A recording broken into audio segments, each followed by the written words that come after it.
You tune into the Sportscast with Brian, Craig, and Jeff. Give you all the sports news you need. We give you outspoken thoughts about all the headlines. We talk baseball, football, hockey, and more. No matter the topic, we cover it. Get ready for the show and keep it outspoken. Keep it outspoken. We keep it outspoken only on the Sportscast.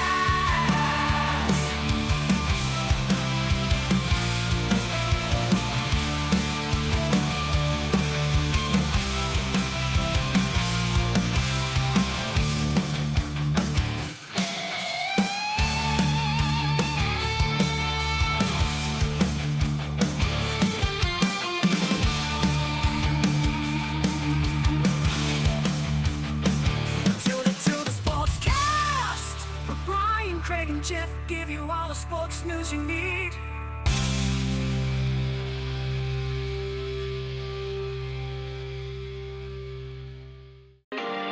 All right, guys, welcome in to the Outspoken Sportscast here, all a part of the Outspoken Network, and we'll get into that a little bit later at the end of the show, what the changes that are coming in a good way to this podcast show.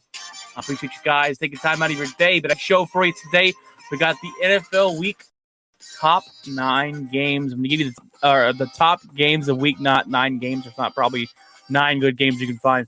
So the top games of Week 9. I'm going to go on an apology tour a little bit here. I think we all should look back and figure out who we need to apologize from our horrible takes this season. Got the NCAA schedule, headlines of the week, and of course, what's in my locker, guys, right after this.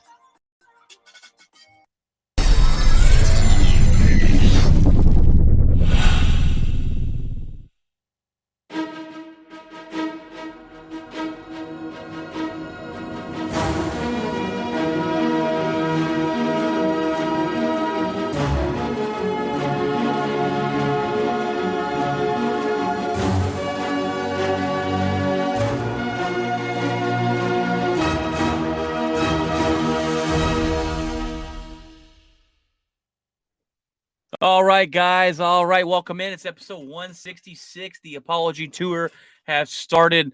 Welcome in. Thank you guys for taking time out of your day to listen to this podcast or watch our live stream.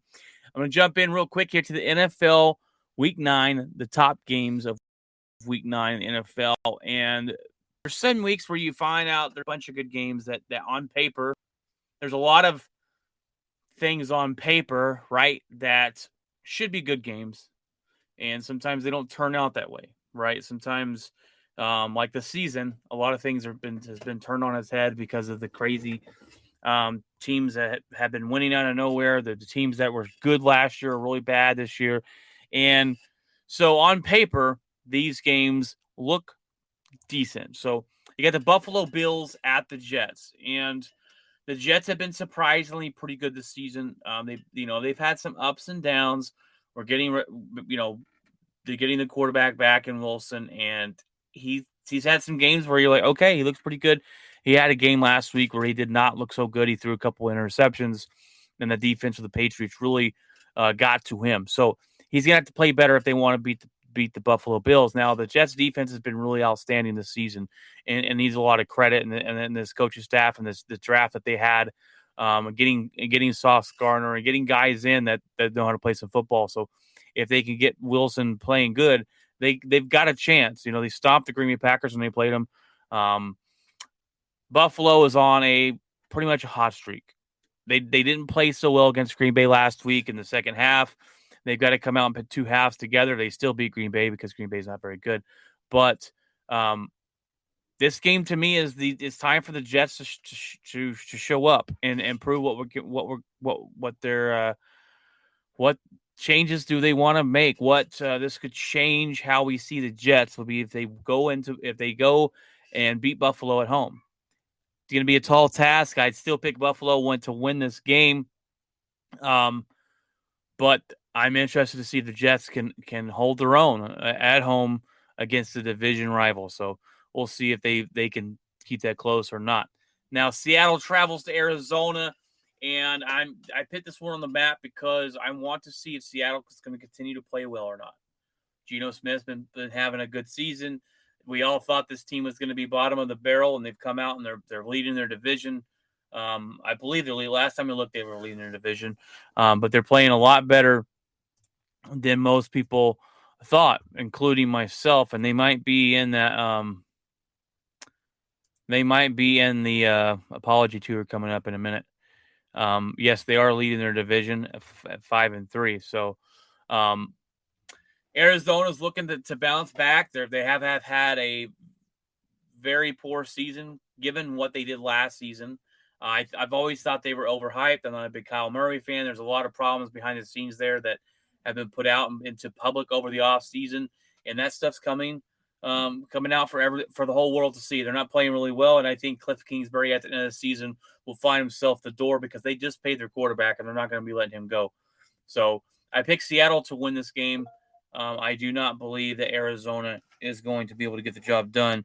Why is my phone going off? Okay. You got the Rams at Tampa, and this one, last season, this one had a lot of clout. You had the Rams were doing really good. Tom Brady, they were playing up to their level. This could still be a good football game. They both have been pretty bad this season. The Rams have not looked like the Rams. You've got to wonder if that's, his shoulder, if that's Matthew Stafford's shoulder there or not. Sorry, we do have a message here. You got to wonder if that's the Matthew Stafford shoulder. Outspoken Network. Derpy 501 first. Yes. Yeah, I'll talk about that at the end of the show. We're kind of changing up some stuff here on the podcast, but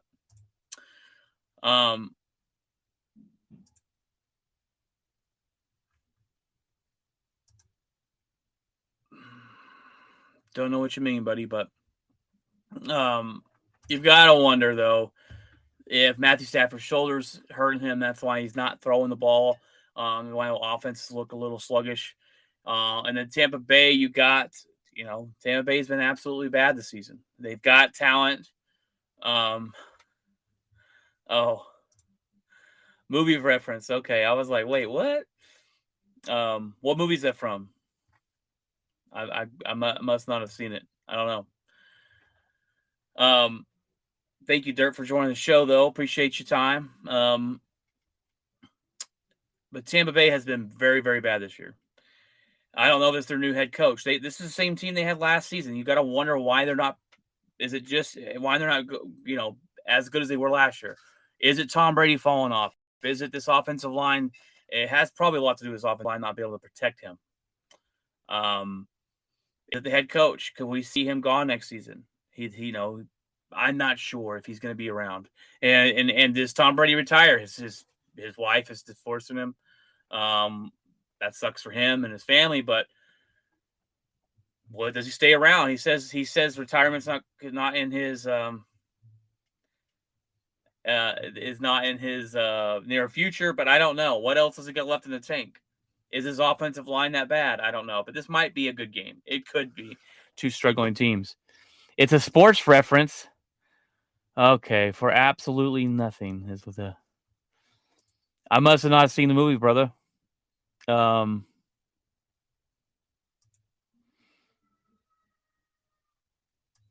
What's your favorite sports movie? Conor McGregor. Okay. I got you now. I think we're in par now. What's your favorite sports movie, by the way? I love Remember the Titans. My favorite movie, one of my favorite movies of all time is Remember the Titans, but I digress. You have Packers and Lions, and the only reason I put this on here is because the Lions play the Packers well every year, and this is a must-win game for the Packers, in my opinion, if they want to keep their season alive. There's so many good. Yep, there's plenty of good movies out there. I'm a big movie guy myself. The wife is too. We like to watch a lot of movies. I'm just not really good at remembering those lines. unless it's Remember the Titans. I remember those. I could quote you that movie verbatim, pretty much.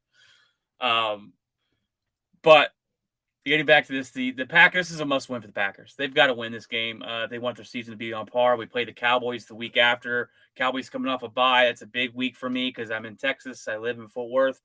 I have a lot of Cowboy fans as friends. They're coming over, and it's probably not going to be a fun game for me to watch. I think the Packers probably lose that one, but with Aaron Rodgers, it all starts this Sunday. We've got to win this game. It's a must win. The Lions do play us well. They do have a lot of injuries on the team, and they don't know how to win. And a lot of people think this is for sure. I cannot talk tonight. A for-shire win there, but they think it's automatic, and nothing's automatic with this team. If you watch the Green Bay Packers play this season, nothing's automatic.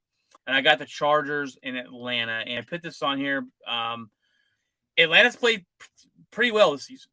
They've played pretty well. They played up to their talent, and they've also played down to the talent.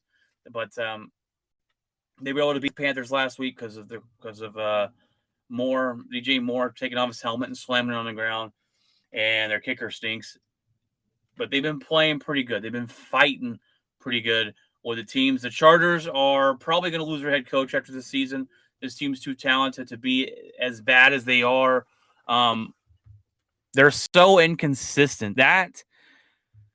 I got a buddy that's a Chargers fan, and that drives him so crazy. And I would be the same if I was a Chargers fan. They're second in their division. They're 4-3. The division's still up for grabs there, as most are right now. But they're only one game back from Kansas City, so that they're not too far off if they can turn it around and put some wins here together. But those are my top games of Week 9. There's not a whole lot on the schedule. I'm really looking forward to the Buffalo Jets game. The Buffalo going to the Jets, I really feel like they should. I'm wondering if the Jets will show us what they're made of. If they're gonna say, okay, this Jets team may be for real, or if this is one where we're gonna have to look at it and go, I don't think so.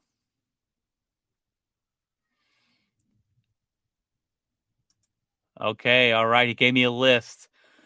Hoosiers, Remember the Titans, Glory Road, Coach Carter, and The Sandlot are my favorites, but not top 5 all time.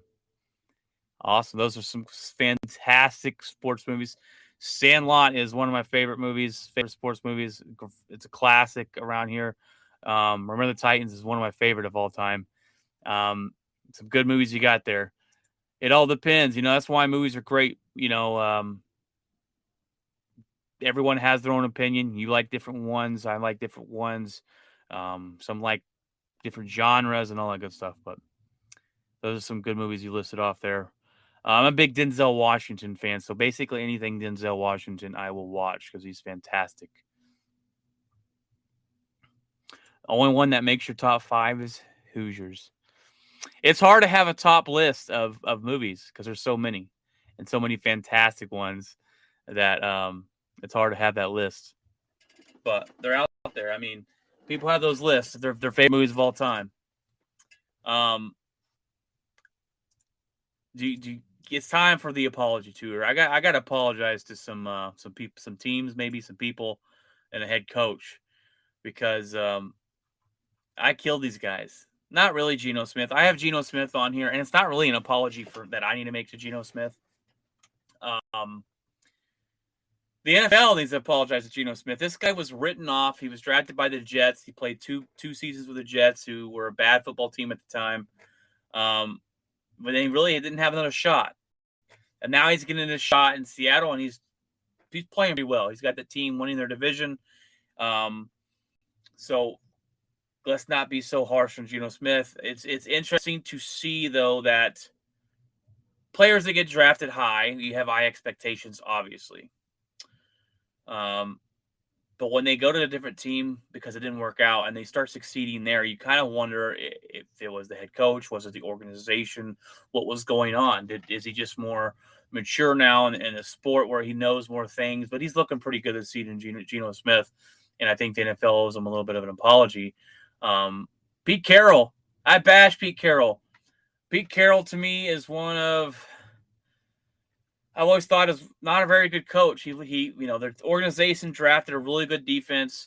and he is a defensive. I'm going to run the ball, and I'm going to hit you hard in the mouth on defense. And that doesn't win a lot of football games usually. He had the Legion of Boom that got him a Super Bowl. They went back to the Super Bowl. He decided not to run the ball on the 1 yard line with Marshawn Lynch. And I just don't like his coaching style. But he's got the Seattle Seahawks winning. And we all thought when Russell Wilson got traded away to Denver that the Seattle Seahawks would be bottom of the barrel. I thought they would be the bottom 5 team in the league, and they are surprising a lot of folks out there.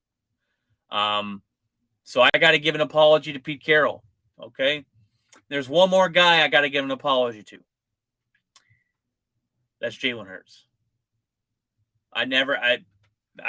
He was decent in college. He played pretty good there. I did not think he would translate well. His first year in the NFL did not go too great. He's killing it this year. And he's not trying to do too much. He's throwing the ball downfield better. He's making accurate throws in the air. It helps that they went out and got him a great wide receiver in A.J. Brown. And this offense and this team is looking really good. And I counted this guy out. I trust Jalen Hurts more than I trust Lamar Jackson. I'm not a big believer in Lamar Jackson. I think he's more of a running back than a quarterback. I don't think he is a guy that's ever going to take this team to the Super Bowl. Now, I'm not saying Hurts will. I'm not saying Hurts is going to go to the Super Bowl. But I got to take back some of the bad stuff I've not really been out here killing Hurts, but I just don't think I didn't think he had it in him. And this year, this team believes in him. He's a leader. This team's playing really well for him, and they have a certain style that they play, and it works well. And that's what good head coaches do. They don't try and force their style on a quarterback. They work with what quarterback works, the quarterback strengths. And I think that's why the Giants up in New York are having some success this year. We all counted off Daniel Jones, and I don't think he's a good quarterback, don't get me wrong. But Brian Daboll's done a fantastic job of going into New York and saying, hey, this is not his strengths. His strengths aren't a pocket passer. His strengths aren't this. We're going to work with what he's got and go from there. I don't think they sign him back, but maybe this season they might. I don't know. It could give this head coach because their record's better than they thought they would be, right? The New York Giants, that this record would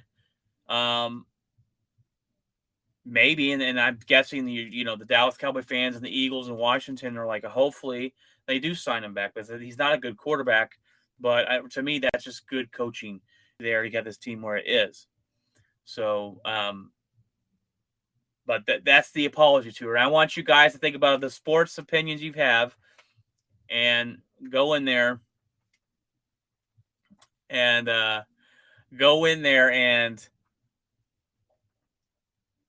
figure out who you need to start writing that apology letter to at the end of the year, because so far I got those 3 on my list. 2 actually, Pete Carroll and Hurts. I'm not owning on Geno Smith. I never really cared or killed him.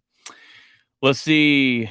We got another list from Derps 501. We got number 5, Caddyshack, 4 Major League, 3 Rocky, 2 Field of Dreams, 1 Hoosiers is my all-time 5 honorable mentions. White Man Can't Jump and Any Given Sunday and Bad News Bears. Good list there. Good list. He says you can probably replace Caddyshack with Any Given Sunday, though. I have it there because it's a big comedy movie. I'm a big comedy movie guy. Yes, I love comedy movies as well. Probably my favorite genre. That's a good list. I like Caddyshack's hilarious, fantastic movie. Major League, great. Rockies, the Rocky series is pretty good. Field of Dreams, fantastic. Hoosiers, I can't even say the word. Hoosiers is really good as well. There's a lot of good movies out there, man. A lot of good movies. Me and Dirt got on a little bit of a movie conversation here, and I'm enjoying it. Let's see. Derp, I got to ask you a question. Do you like scary movies? There's not a lot of people. I don't think a lot of people like scary movies much anymore. But while I'm waiting on that answer here, we're going to go into the NCAA schedule. We try and cover a little bit of everything here on the Outspoken Sportscast. But we've got some good games this weekend, guys. If you can't find it in the NFL, you can find it in college.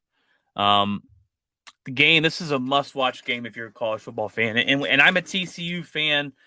When it comes to college football, I'll watch just about any matchup. I usually turn on Saturday and find the best matchups I can and watch that. TCU's playing, I'll catch them. And then I'll turn on the night game and see what's going on. But sorry, I might have the wife bring me some water because I didn't get a drink and my voice will go out if I don't. But I digress. This is a must-watch game. I'm making plans around this game on Tuesday that I'm home. I'm able to watch this game.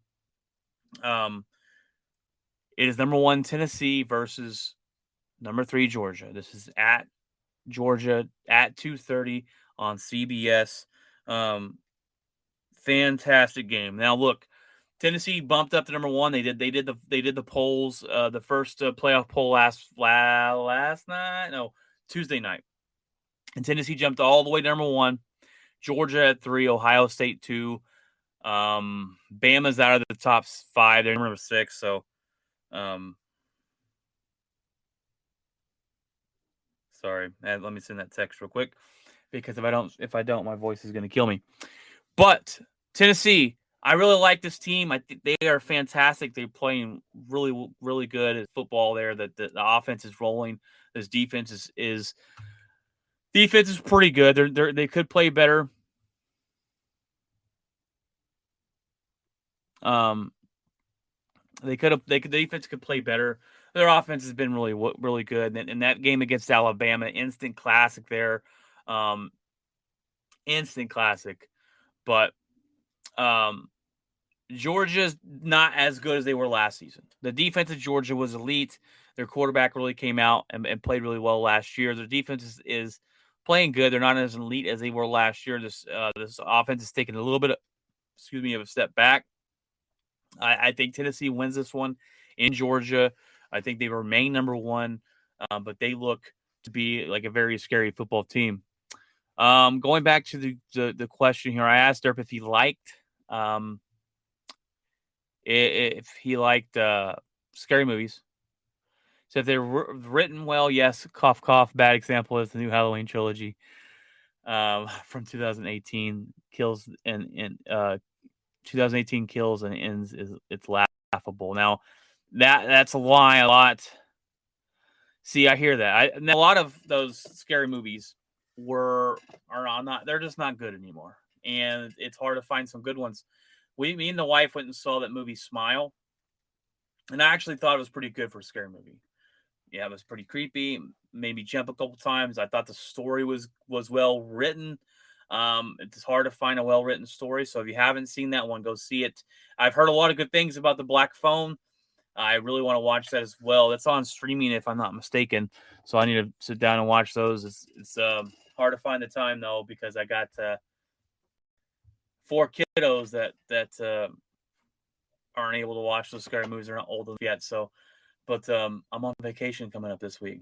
Get into that in a little bit as well. But The Black Phone, I need to mark that down and make sure I watch it. That one's got a lot of good reviews.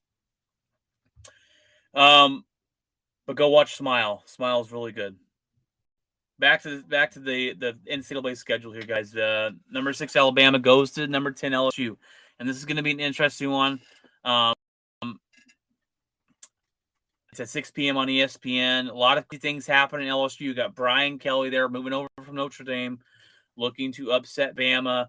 Number 10, they've got LSU number 10. They weren't so high off when they first started. They started off a little slow. They're kind of getting the momentum going. And Bama's lost the game already to Tennessee. It wasn't a bad loss. It was to Tennessee. It was an instant classic. If you can go find that game, I got it saved on my DVR. I'm not deleting that game because it's the best game I will watch probably all year from both NCAA and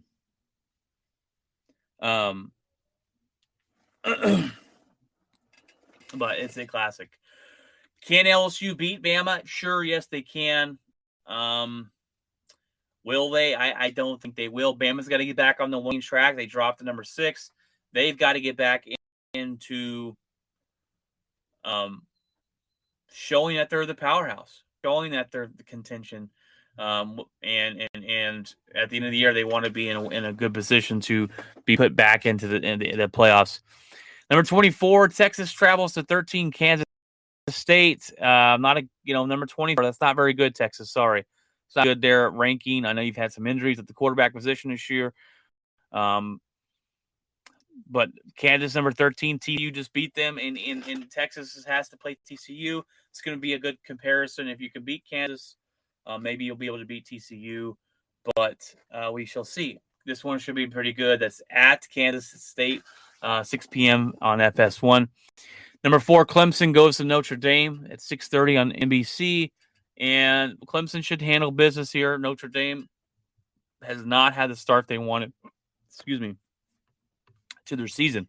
Not at all.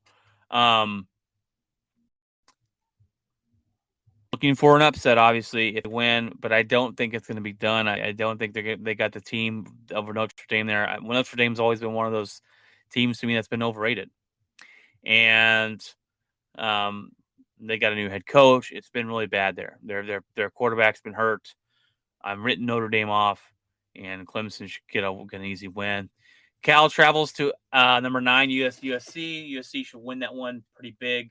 And then number 21, Wake Forest travels to North Carolina State at number 22. And they play. Those are the last two I mentioned are night games. So those should be pretty good. Pretty good games there. Let's jump into the headlines, guys. Let's jump into the headlines of the week.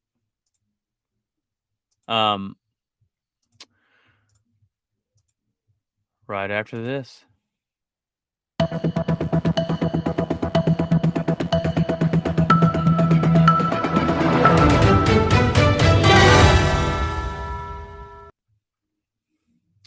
All right.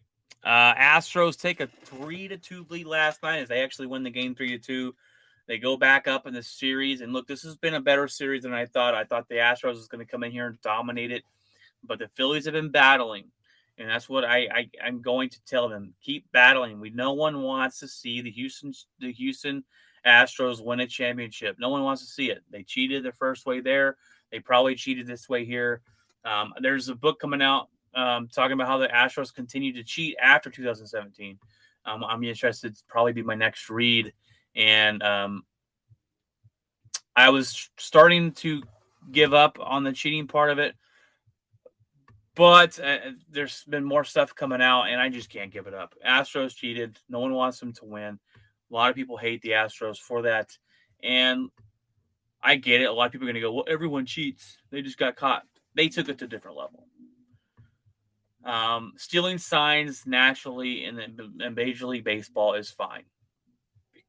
If the pitcher's tipping his cap, or the other day, the pitcher was the Astros.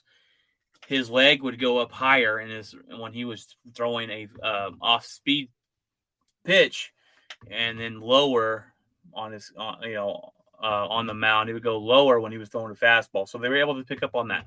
That's a natural way to get it done, right? That's a natural way of finding out what they're going to throw you, and gave an advantage to the Phillies, and that's called smart baseball. Not buzzers, not a trash can, banging, not any of that. That's called cheating. So I'm not giving up on it. No one wants the Astros to win unless you're an Astros fan and live in Houston. I just don't know they're going to be able to come back from down but 3-2. I just don't know if they will. I hope they do. But I don't think they will. I think Astros will win it. Now, it probably goes to 7. I think Phillies might win the next game, but it probably goes to 7. And let me see what that next game is, because I know they had a rain delay. I know it caused them. I know it caused them a day off. Oh, they play. The next game is tomorrow night on Fox. So in Houston, it's going to take a lot for Philadelphia to win this game, and I think if they win it, it'll go back to Philly, if I'm not mistaken. But I'm gonna have to catch that game and see what happens. But no one wants the Astros to win. They're cheaters. Don't like them. Don't like them. Let's see other headlines here. Kyrie Irving suspended 5 games after his anti-Semitic tweet. I don't even know what he tweeted. I don't even want to get into really the things behind it, but what a dumpster fire the organization's been. They went out and traded for Kevin Durant and Kyrie Irving. We all thought Brooklyn Nets was going to be this fantastic organization. They hired Steve Nash. It all fell apart. Kyrie Irving doesn't get vaccinated, which I have no problem with him not getting vaccinated. It's his body, his choice. The rules say he couldn't play. He didn't play in half the games last year, and then he comes out this year and able to play. They have an off season of Kevin Durant demands out. Are they going to trade Kyrie Irving? Are they not going to trade Kyrie Irving? Are they going to trade Kevin Durant? There's reports that Kyrie Irving has disrespected Steve Nash. I just don't understand how they can work together anymore. It just doesn't add up. They start off 3-5. The owner said, "Hey, we're not firing our coach and we're not firing anybody, and we're keeping our GM. We're not firing our head coach. Deal with it." Then they all meet, and then you're like, "Okay, we're gonna be able to play together." They start off 3-5. They fire Steve Nash. They're supposedly bringing in a Doku, which Craig told me was a done deal on Tuesday, but it's not a done deal. They kind of threw that out there to kind of get some feelers, and a lot of people said, "Hey, this is not right. This guy's been suspended over here for by the Boston Celtics for doing some shady stuff in their organization as far as his relationship status goes." And then you got Kyrie Irving tweeting out something that I don't even know what he said. I don't pay much attention to Kyrie Irving. I think he's he's just off the wall. Cancer in any locker room he goes to. Would never want him on my team type player. He's suspended 5 games. Then they're going to go from there. But this has just been a dumpster fire. I bet the Brooklyn Nets fans are probably fed up with it. Getting 2 superstars like that, you think that's going to equal you wins, but not with these two. Apparently, it does not. I could see at the end of the year they were doing the same thing. I want out. I want out. I want out. So we're going to go from there. But let me use some of Jeff. I got to give a shout out to Jeff real quick. He hasn't been on the podcast in a while, but he does all of the graphics videos, and he made a new NBA video I'm going to play real quick because we're going to get into an NBA update.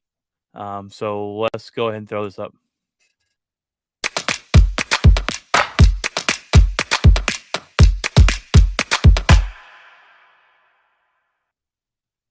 All right. It's a little early in the NBA season still. There's only been 7 or 8 games played. The Bucks lead the East. They 7-0. They haven't lost a game this season. They look strong. Giannis is out there just beasting it up like he usually does. Playing some good basketball out there, and we'll see if they can continue strong. They're going to be one of the best teams in the East, and I think they're probably number 1. The Cavs left off where they did last year. The Cavs were a surprising team last year. No one thought they would be all that good. They played really well last year. Won more games than most people thought. They started off to 6-1 start. Really good for them. In the East, in the West, the Suns hold number 1 through 7 games. They're 6-1. They continue to just play really good basketball. I really like the head coach they have over there and what he's been able to do with his team. Jazz are 6-3. They traded away everybody. How are they winning games? They're 6-3. They look to be just decent. And sometimes when you get those star players off your team, and you don't have those egos anymore, you're able to just play team basketball. And sometimes that works out and wins you a lot of games that most people thought you shouldn't have won. Mavs started off slow this year. They're 4-3. They're trying to figure out how to put this team together. They're trying to figure out how to use Christian Wood and how he's going to mold with his team. He hasn't been on the court in these games because of, I guess, his defense. And now this is a bone I got to pick with Jason Kidd. And I got to give Jason Kidd some mad props. When he left the Bucks and he went to the Lakers. Everyone there seemed to love him. There were some horror stories that came from Milwaukee. Then the Jason Kidd took over Dallas last season, and there's been nothing but good things said about him. Right? Everyone loves him. Him and Luka get along. They play the same position. They're going to be able to have some of the same discussions and same vision on the court. And they've been asking though Jason Kidd in the beginning of the season, why is Wood not been out there closing these games out? Why has Wood not been out there? That's been like, why is he not out there? I don't understand why he's not out there. Well, the other night he puts him out there to close the game out. They blow a 16-point lead and lose in overtime. And Jason Kidd's like, aren't you going to ask me the question? Aren't you going to ask me the question? You've been consistent with it. This is why Wood's not been out there. And it's just, I think it's just a really crappy way to go about it. I think that, that if you're Jason Kidd, it's just really crappy. And you first of all, you gave in to pressure from the media or pressure from fan base or whatever. And then when you said it didn't work, haha, there you go. I showed you. This is why. Now let me do things. I think that's this really arrogant, crappy way to handle things. And you lost a game because of it. And if you knew it was going to cost you a game, then why was he out there? Just trying to prove a point. Let his ego get a hold of him there a little bit too much. And I really didn't like what he had to say after that. So it wasn't what he had to say about that matter. It just rubbed me the wrong way the other day, being a fan of Dallas. But we'll see if they can get this back on, because Luka's been having a dominant season. Absolute star-studded dominant season. And this team is 4-3. And that's not good when your star is pitting at the numbers that he is and you're not winning. You didn't start off very strong. You're 4-3. You blew a 16-point lead the other night to the Oklahoma Thunder. Team, when it was crazy.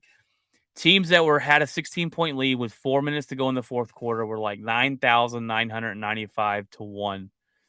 Now they're 9,995 and 2 because the Dallas Mavericks lost.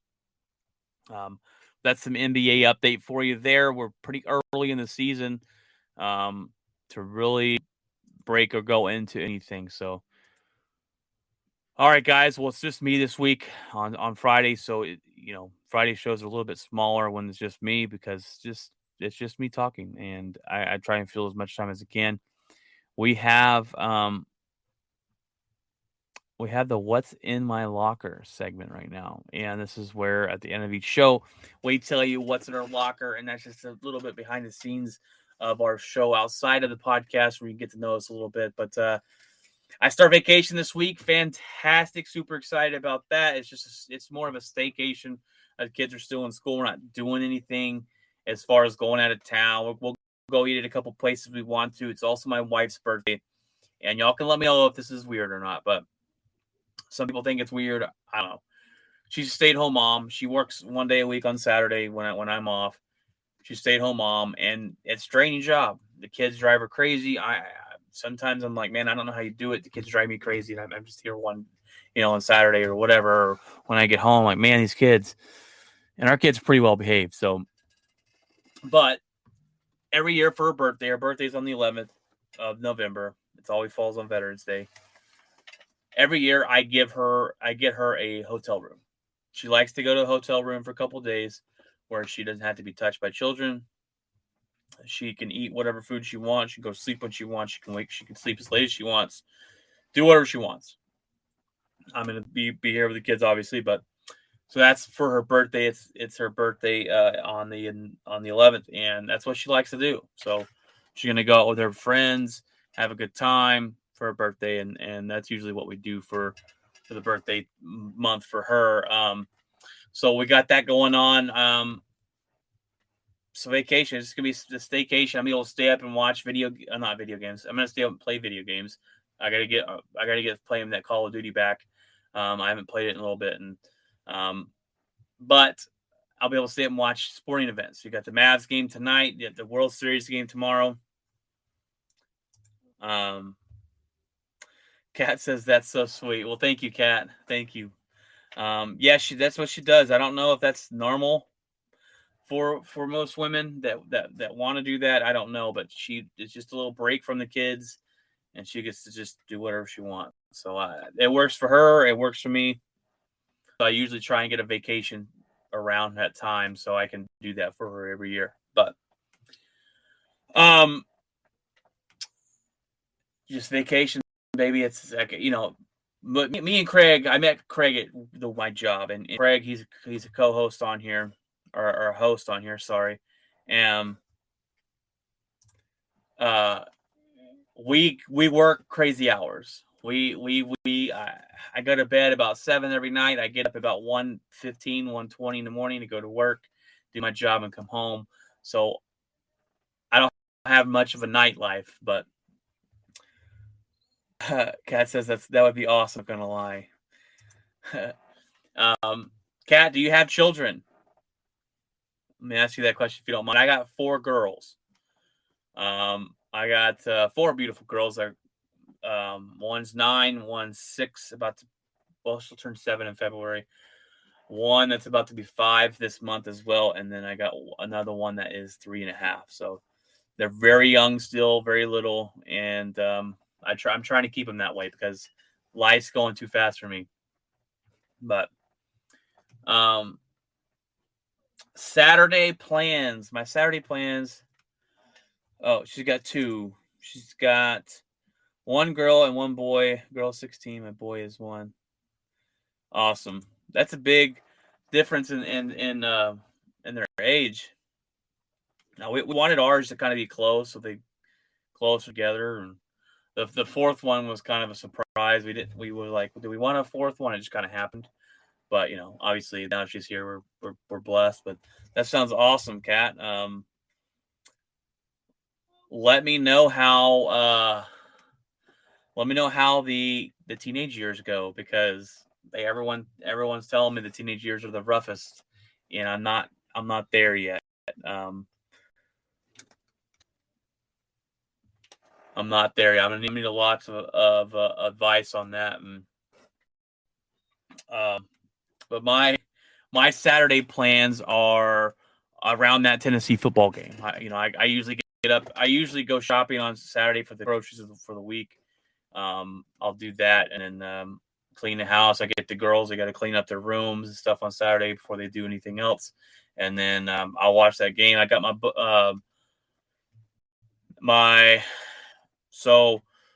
wife's best friend her name's Amber, and she's also a good friend of mine. We're basically family. Her son Logan's 16. He's recently divorced, but he comes over a lot. I kind of feel like he's a son, basically. But he's going to come over Saturday, hang out with me, probably watch the game. We'll probably play some cornhole, some different games around the house, and then Call of Duty, of course. He loves to play Call of Duty. He's going to spend the night. We'll Call of Duty it up on Saturday night and just have a good old time there. And then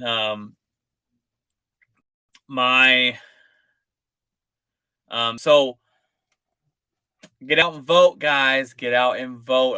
We're not political on the show. We don't talk politics, but I think it's very important to get out and vote. And I did it on Thursday. I went out and voted for who I wanted to be the governor of Texas. And very important. If you're not going to go vote, then you can't complain when your guy's not picked. So go out and vote. Do your duty. Get it done. Early voting, I think. I don't know if it might have ended this week, but if not, you can still vote later on. Get registered and go do your due diligence and get out there. But I voted on Thursday.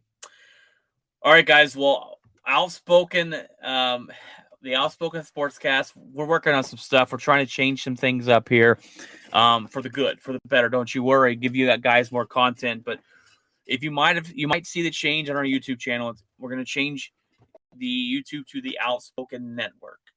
And what that allows us to do is it allows us to do more than just sports. Of course, this sportscast is our bread and butter. It's the thing we're going to keep doing no matter what. But if you go on our YouTube channel at Outspoken, the Outspoken Network, you'll be able to see a playlist, and the playlist will be Outspoken Sportscast. We've got solo shots. We have Craig's hockey hat trick, and we're gonna have another one soon. I'm coming on Tuesday night. I'm not gonna live feed it, but what I'm going to do is I'm going to have a podcast where I bring on some buddies of mine that don't really care about sports, or they're not, they some do, some don't, but talk about life, get to know me a little bit more personally, get to know my friends, and maybe do it every once in a while, every couple months. I don't know what I'm going to call it yet. Outspoken something, obviously, to go with the brand, but look forward to that on Tuesday. We're doing that with my good buddy Andrew Klein, and we're going to talk about life in general and get to know him a little bit more, or know him and know me a little bit more, maybe. But that's what we're doing. So we're trying to branch out a little bit. I know Jeff eventually, when he has the time for it, wants to do a video game podcast. Me and him both really like video games. So we're trying to just create the thing and give out as much as we can. Now, the Outspoken Sportscast is obviously going to be about sports. Solo shots or more if I get on here, or Craig or Jeff get on here and talk about a subject they just want to give a little more detail into, or that we haven't talked about on the show, they want to talk about. Those are going to be shorter clips, 10-minute clips, 15-minute clips.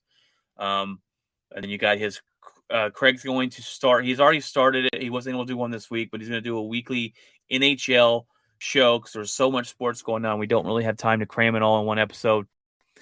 But that's what's happening, guys. The Outspoken Network. Look for it. If you wouldn't mind, go on YouTube and subscribing. We're trying to get some followers on there so we can use our URL and making let's kick it off is what we're trying to do. So we appreciate you guys. We appreciate you, Kat and Dirk coming on here, and Kat's been on here on the regular. Thank you, Kat, for sharing that your personal stuff with us, with your kiddos there, and looking forward to get to know some of you people. So, very sociable person. I like to get to know people. I'm a social butterfly, if you might say, and talk stories and just have a good old time. But I appreciate you guys. I appreciate you, Kat. Appreciate you, Derp. And I hope you have a fantastic week. I'll be on Tuesday with Craig, and then I'll be on next Friday as well, and hopefully be able to do some more in between. Now I'm on vacation. But we'll see. We'll see what goes on from here. Guys, enjoy your weekend. Enjoy your time. God bless, and remember, keep it outspoken.